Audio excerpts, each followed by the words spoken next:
the Attorney General. Thank you. Thank you very much, Madam Speaker, and may I take the opportunity to acknowledge all members back here to work in the nation's interests and to maintain the appropriate decorum and quality of our contributions in the interest of all of Trinidad and Tobago. Thank you for the opportunity, Madam Speaker, to speak on this important bill, and a bill which seeks to amend 16 pieces of legislation. And my task has been made relatively easy and lightened considerably by the very comprehensive pilot of the Honourable Minister of Finance, who has already underscored the importance of this bill and its eventual passage into law, all of whose contribution I endorse and shall not repeat. Madam Speaker, a fundamental aspect of this bill is to address the charges and concepts that our laws do not facilitate the efficient and timely exchange of information for tax purposes with other jurisdictions, that our information is inadequate and unreliable, that our tax information landscape is not sufficiently transparent. And what we are about here with this bill, this omnibus bill, in a work in progress with the Global Forum team, is to ensure that our legislative packages under this particular area of governance is transparent and accountable.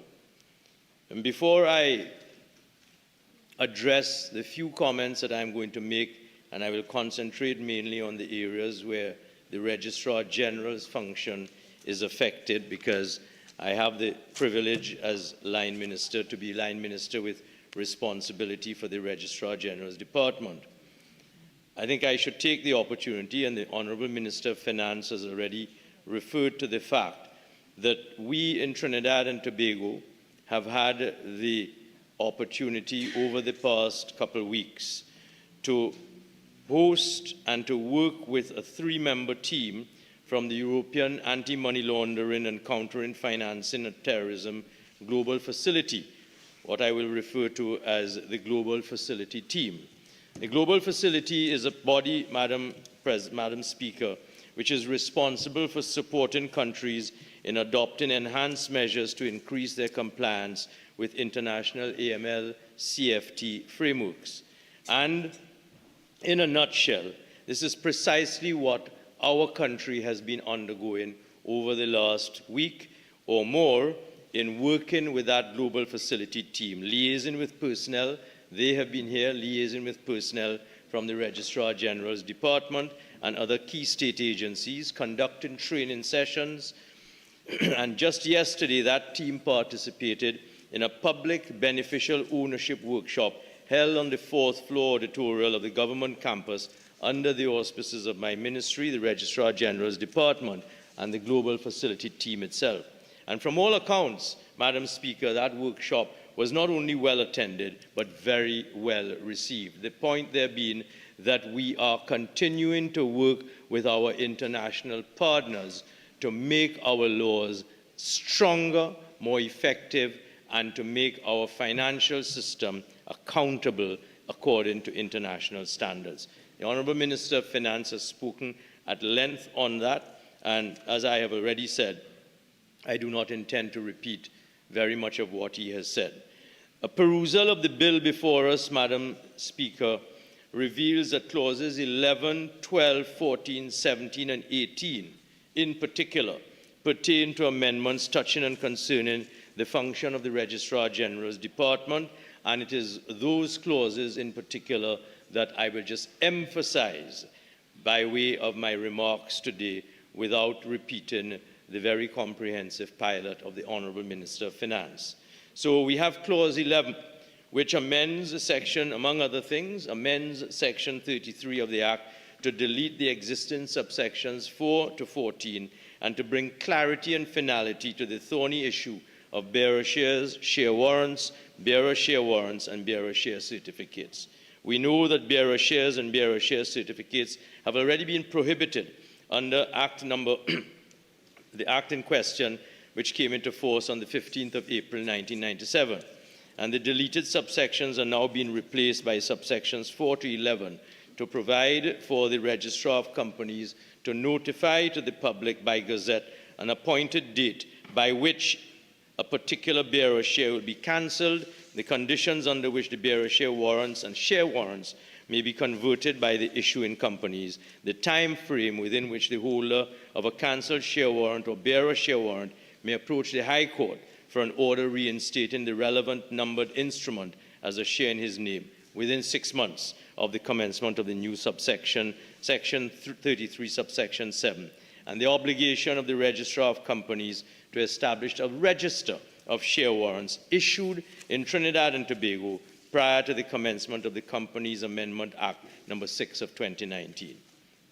Madam Speaker, Clause 11C in particular deals with new obligations on companies to include information on nominee shareholders, if any, their nominators, and particulars applying to both their cohorts and the obligation to ensure that information on the register of members of a company is not to be removed from the register for 6 years after a person ceases to be a member. The obvious intention being for the transparency of the shareholding to continue to be available for appropriate scrutiny. Clause 11G, and I'm not going to go through all of them, I'm highlighting those which particularly impact on the concepts of beneficial ownership and transparency. And we have the example in Clause 11G, which amends Section 318(1) of the Companies Act to delete the existing paragraphs N and O, substituting new paragraphs N, O, and P, requiring external companies to disclose full information about their shareholders or members, and the Minister of Finance has spoken of that, inclusive of their addresses and occupations, whether they are nominee shareholders, their nominators, and so forth. These are new particulars to be furnished when an external company is seeking registration as such under the Act. Clause 11H also creates a new Section 328 to enable the registrar to monitor and regulate defaults by external companies where they fail to send to the registrar any return, notice, document, or prescribed fee. Due process is assured. The external company where the registrar requires certain acts to be done may appeal the suspension or cancellation of its registration to the court. Clause 11J amends Section 483 of the Companies Act by inserting after subsection 2 new subsections 3 and 4, respectively. 1, to enable the registrar to carry out such analysis of information within his or her possession as he or she considers appropriate for detecting inconsistencies and inaccuracies. And secondly, to empower the registrar to issue a notice to a company specifying in what respects the registrar considers any document submitted to him in relation to that company contains information which appears inconsistent with other information in the records already kept by the registrar, and requiring that company within 30 days of the date on which the notice is issued to take reasonable steps to resolve the inconsistency, inclusive of submitting amended, replacement, or additional documents, or in any other manner determined by the registrar. And Clause 11K amends Section 489(1) to insert a new paragraph to enable and empower the registrar to strike off a company from the register if the registrar has reasonable cause to believe that any information is misleading, false, or deceptive in a material particular contained in an application for the incorporation of a company, registration of an external company, or in supporting documents. Madam Speaker, Clause 12 deals with the Registration of Business Names Act,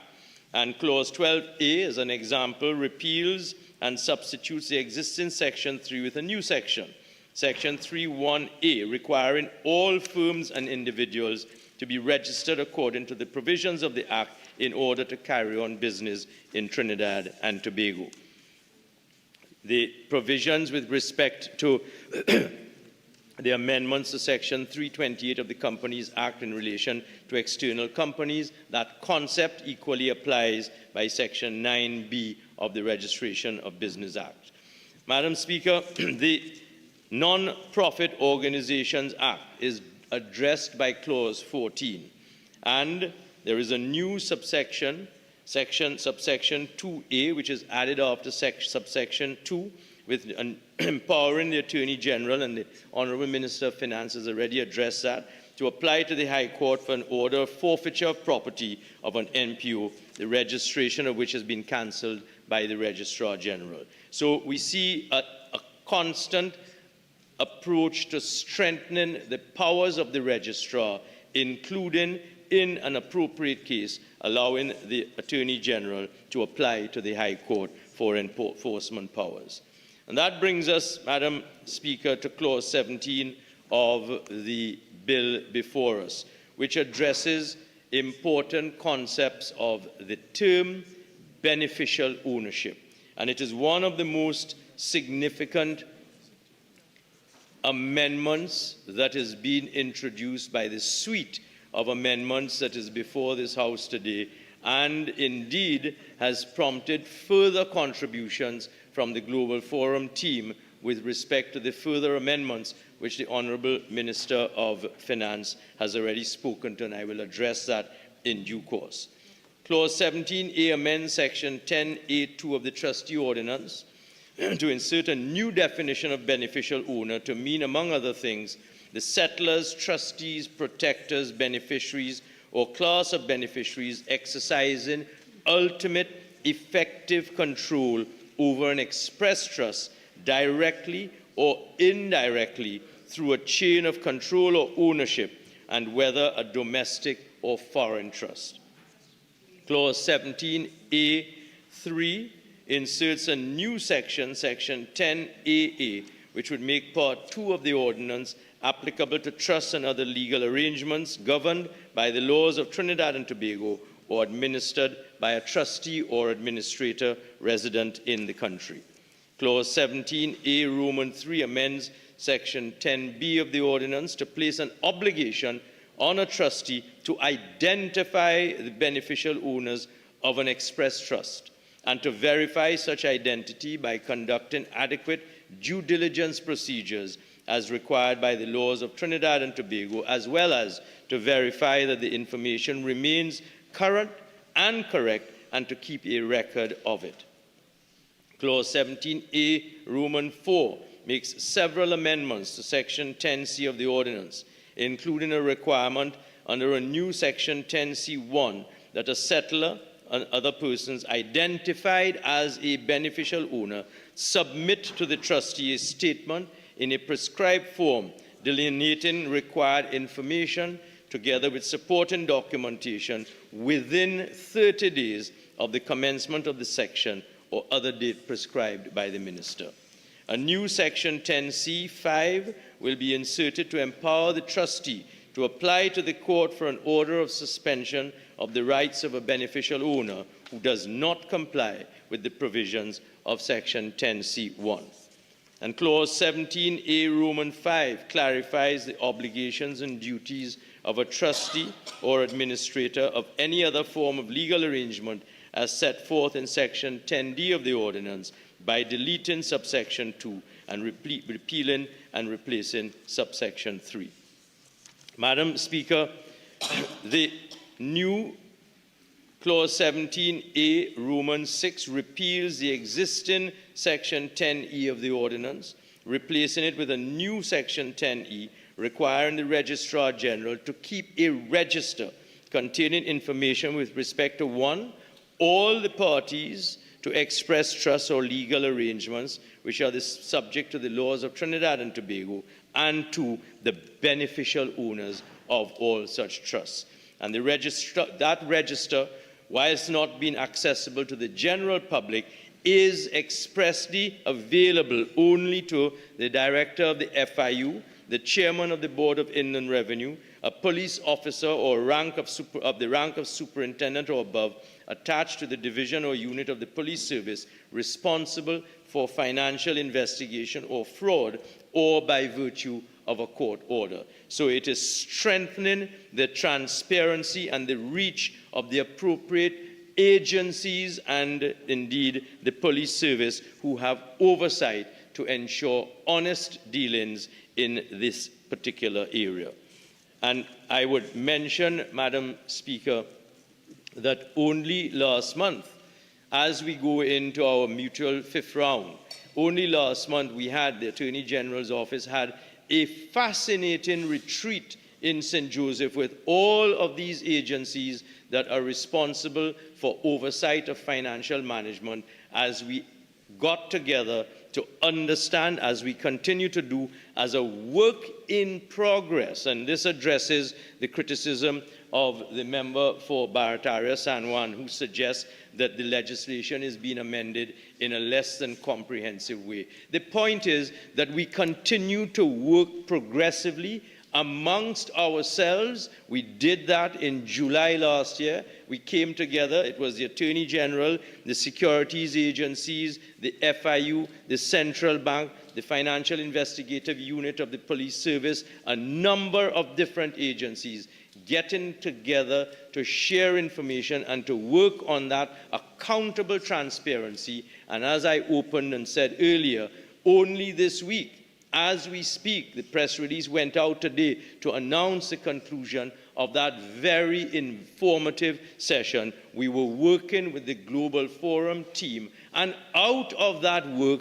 we are before this House today, and the Minister of Finance has spoken to that, with some further amendments that we are asking this House to approve. So it is a work in progress which we continue to adhere to, not in a less than coherent way, but precisely in a coherent and progressive way going forward.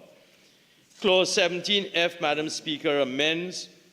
Section 9 of Act No. 1 of 2024, which amended the Partnership Act. Repeal sections are replaced by Section 20A to 20E. Section 20A, again, would define, this is in relation to partnerships, would define beneficial owner, minister, and registrar. Section 20B would require firms to identify, obtain, and verify and keep beneficial ownership information and maintain and keep updated a register of beneficial ownership information. And Section 20B requires firms to maintain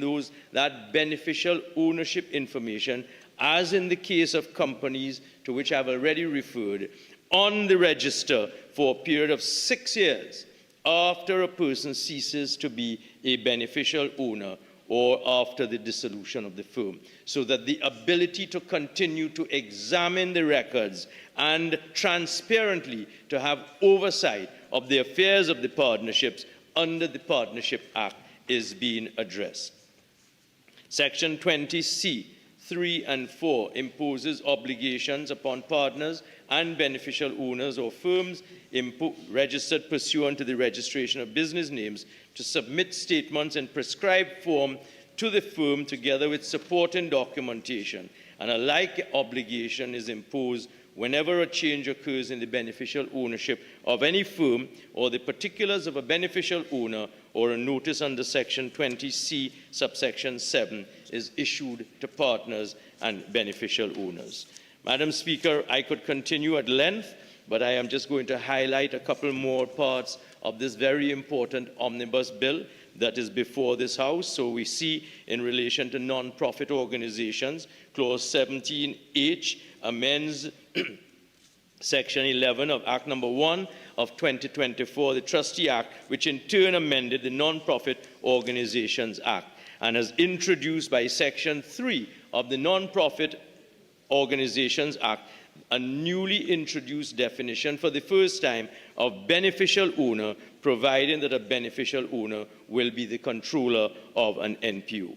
New Section 21A1 will require an MPO to identify and obtain information as to all controllers of non-profit organizations, verify their identities, by adequate due diligence procedures as required by the laws of Trinidad and Tobago and verify the currency and correctness of all of that information. And there are penalties for non-compliance. So Section 21A2 will render a non-profit organization that is non-compliant with Section 21A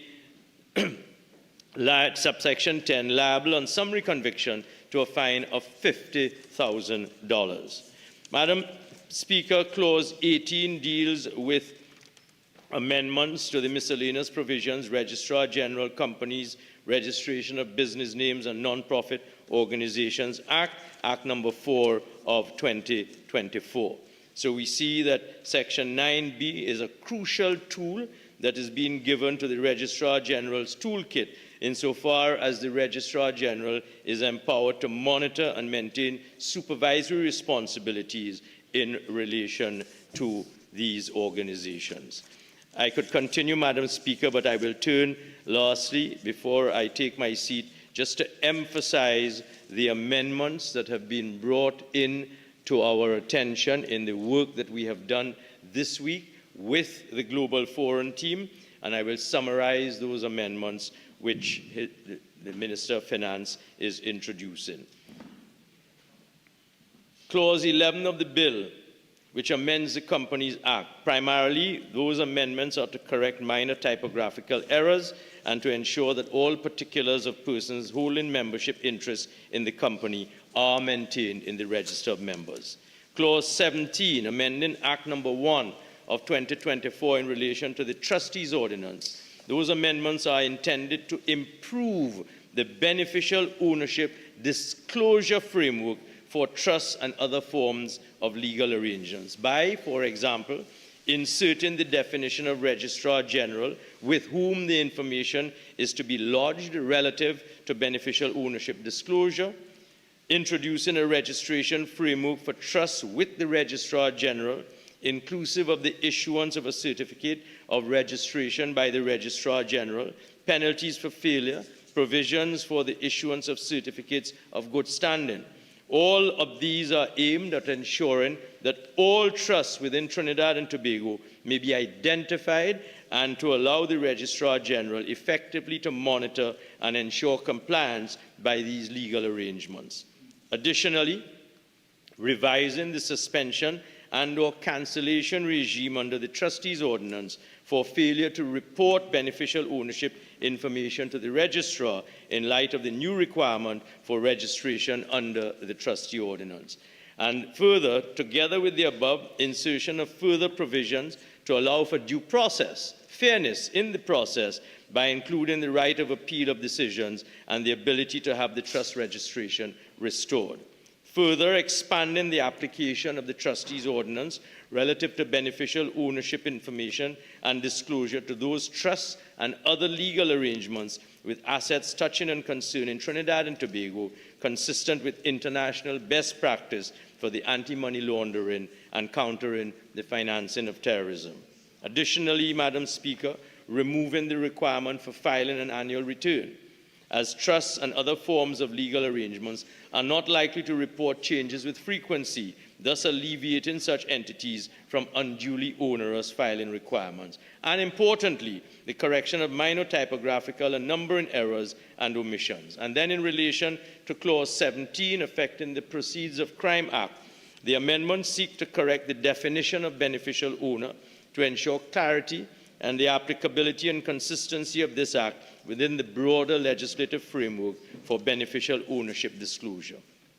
With respect to the Partnership Act, Madam Speaker, the amendment shall again correct minor typographical errors and omissions, align the definition of beneficial owner by inserting words which will capture partners who are natural persons, and the insertion of an obligation for the Registrar General to maintain and update the register of beneficial owners of all firms. And finally, moving to Clause 18 of the bill amending Act number 4 of 2024, the amendments seek in relation to the Companies Act to correct minor errors and, importantly, to provide for the revision of the prescribed legislative framework for companies and external companies. The current process, Madam Speaker, whereby a company issues a notice and thereafter the legal and beneficial owners are required to reply by statements to the companies predicated on direct legal owners, that is, shareholders and members holding more than 10% of the shares or membership interest,